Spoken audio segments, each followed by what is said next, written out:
main objective of this series is to bring closure and peace to loved ones.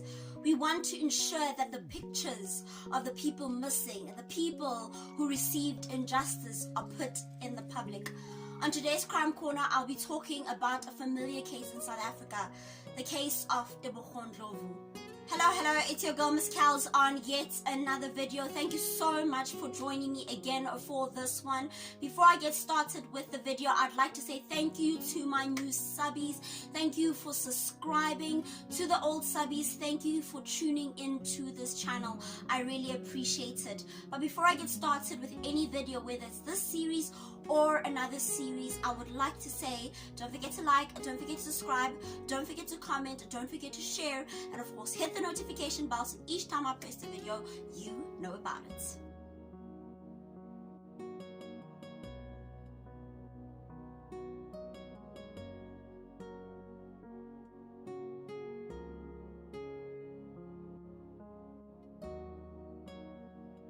The 2nd of August 2017 changed many people's lives. It's the day 24-year-old Tebogo Ndlovu with his friends went onto a farm to steal some oranges.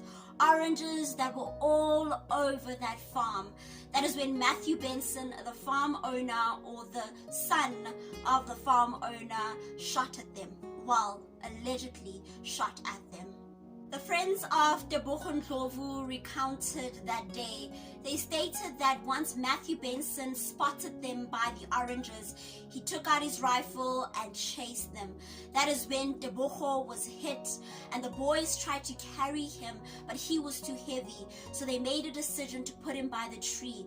But that decision would lead them to never seeing him again.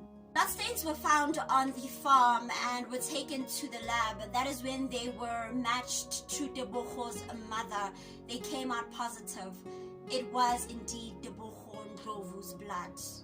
My question then becomes, how are reports stating this as an alleged shooting where Tebogo's blood was found on the scene? As I stated before, this case was very big. A lot of protests happened because of this case. Thus prompted the police to release 100,000 rand reward for anyone who had information regarding the whereabouts of Tebogo Ndlovu.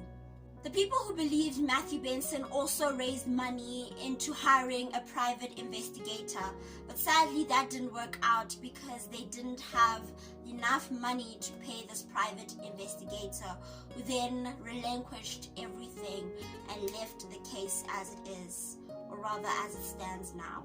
With all the circumstantial evidence there in front of the court, Matthew Benson's charges were dropped. He was not found guilty of attempted murder, which just baffles me. Why am I baffled? Well, there was no imminent threat. Matthew had a gun. The boys didn't. The boys only had the oranges. And when you look at it, the attack as well as the defense are not in line. In fact, there was no attack. In law, we would say the defense and the attack have to be in line. So the way Matthew Benson actually defends himself needs to be in line with the attack that he's experiencing. But there was no attack. The boys simply went to take oranges from a field of oranges. To put salt onto the wound, some people have stated that they've seen Tebogo Ndlovu and that he's part of a gang that conducts criminal activities. I don't believe this, because why have they not brought him forward? There's 100,000 rand reward up for grabs for bringing him forth, but people have not done that. This is just a lie. I believe Tebogo Ndlovu is dead. The justice system has extremely failed Tebogo's mother as well as the community.